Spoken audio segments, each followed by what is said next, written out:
GO number 2 విడుదల చేసినారు. దాంతోపాటు వెంటనే నోటీసులు ఇవ్వడం జరిగింది అంగన్వాడీలకు. అది నిన్న 18వ తేదీన నోటీసులు మేము అధికారులకు సమాధానం ఇవ్వడం జరిగింది. అది ఇంకా ఏమీ చేయకనే మళ్ళీ ఈరోజు మాకు అంగన్వాడీ వర్కర్లకి టెర్మినేషన్ ఆర్డరు అధికారులతో భయభ్రాంతులు చేస్తున్నారు. మీరు ఇంత భయభ్రాంతులు చేస్తున్నారు కాబట్టి ఈరోజు మాకు జీతాలు న్యాయమైన డిమాండ్లు అడుగుతున్నాము. న్యాయమైన డిమాండ్లు మీరు పరిష్కరించినారనుకోండి, రేపే మేము విధుల్లోకి వెళ్తామని చెప్పేసి ప్రభుత్వానికి హెచ్చరిస్తున్నాం.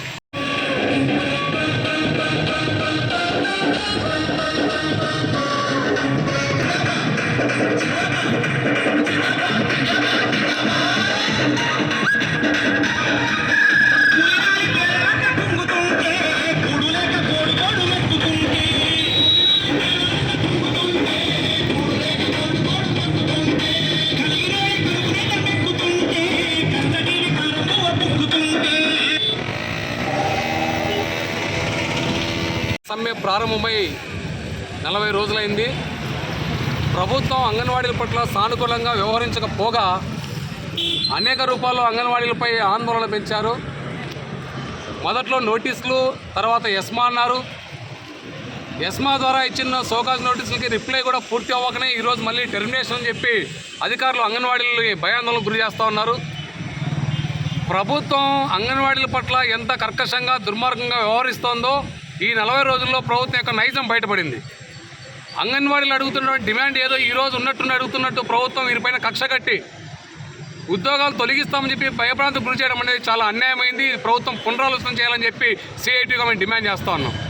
అనేక సార్లు మీకు నోటీస్ చేసిన తర్వాత పెరుగుతున్న ధరలను దృష్టిలో పెట్టుకొని వేతనాలు పెంచండి అని చెప్పి ప్రభుత్వానికి మొరపెట్టుకున్న తర్వాత ప్రభుత్వం పెంచకపోతే అనివార్యంగా సమ్మెకు పోవాల్సి వచ్చింది.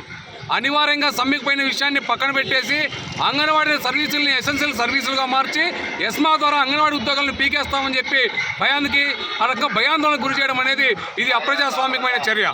నిజంగా అంగన్వాడీలకి వేతనాలు ఇవ్వడానికి ప్రభుత్వానికి ఉన్న అడ్డంకులేవో అర్థం కావడం లేదు. గతంలో చర్చలు జరిగినప్పుడేమో వేతనాలు ఇవ్వడానికి డబ్బులు లేవన్నారు. మళ్ళీ మన చివరిలో చర్చలు జరిగినప్పుడేమో జీతాలున్నా పెంచమన్నారు. అంటే ప్రభుత్వానికి అంగన్వాడీల పట్ల సానుకూలమైన వైఖరి తీసుకోవాలని ఇష్టం లేనట్టుంది. అంగన్వాడీల పట్ల కక్ష సాధింపుగా ఈరోజు ప్రభుత్వం పూనుకున్నట్టు స్పష్టంగా కనపడుతూ ఉంది. ఈరోజు ప్రభుత్వం చెప్పే కుంటి సాకు అంగన్వాడీలకు జీతాలు పెంచి మేము రేపటికి జూన్కి 5 సంవత్సరాలు అవుతుంది, ఎక్కడైనా వేతనాలు పెంచాలంటే 5 సంవత్సరాల నిబంధన ఉంది కదా అని చెప్పేసి నిజంగా ప్రభుత్వానికి ఏమన్నా ప్రభుత్వానికి ఏమన్నా బుద్ధి జ్ఞానం ఉందా అని చెప్పి అడుగుతున్నాం. 5 సంవత్సరాలకు ఒకసారి వేతనాలు పెంచేది ఎవరికి? ప్రభుత్వ ఉద్యోగులకి, టీఆర్సీ అమలు అయ్యే వాళ్ళకి. అంగన్వాడీ ఉద్యోగులు ఏమో ప్రభుత్వ ఉద్యోగులు గుర్తించరు, కానీ వేతనాలు పెంచేటప్పుడు పెంచాలంటే మాత్రం 5 సంవత్సరాలు పూర్తిగా నిబంధన పెట్టుకున్నామని చెప్పి అబద్ధాలు చెప్పడం. గతంలో మీరు అధికారంలోకి వచ్చిన తర్వాత 2 నెలలకే 1000 రూపాయలు పెంచారు కదా, మరి అదే పద్ధతుల్లో ఇప్పుడు ఎందుకు అంగన్వాడీకి జీతం పెంచకూడదు? ఈ ప్రభుత్వం ఏర్పడిన తర్వాత ఉన్న కూరగాయల ధరలు మొదలుకొని నిత్యావసర ధరలు మొదలుకొని అన్ని రకాల ఖర్చులన్నీ కూడా పెరిగిపోయి ధరల భారం పెరిగిపోయింది. కాబట్టి అంగన్వాడీలకు జీతం పెంచండి అని చెప్పి మీకు మొరపెట్టుకుంటే జీతం పెంచకపోగా ఇప్పుడు ఎస్మా పేరుతో టెర్మినేషన్ పేరుతో అంగన్వాడీల సమ్మెను విచ్ఛిన్నం చేయడానికి ప్రభుత్వం పూనుకోవడం అనేది దుర్మార్గమైంది. ఇట్లాంటి అణిచివేత ద్వారా ఈ అసమానతలు ఇట్లాంటి నిర్బంధాల ద్వారా ప్రభుత్వం ఏదో ముందుకు పోతుంది అనుకుంటే భ్రమ అవుతుంది. రాబోయే ఎన్నికల్లో ప్రభుత్వానికి అంగన్వాడీలే కాదు అన్ని వర్గాల ప్రజలు కొనపాడని చెప్తారు. ఇప్పటికే ప్రజలు ధరల భారంతో సతమతమవుతూ ఉన్నారు.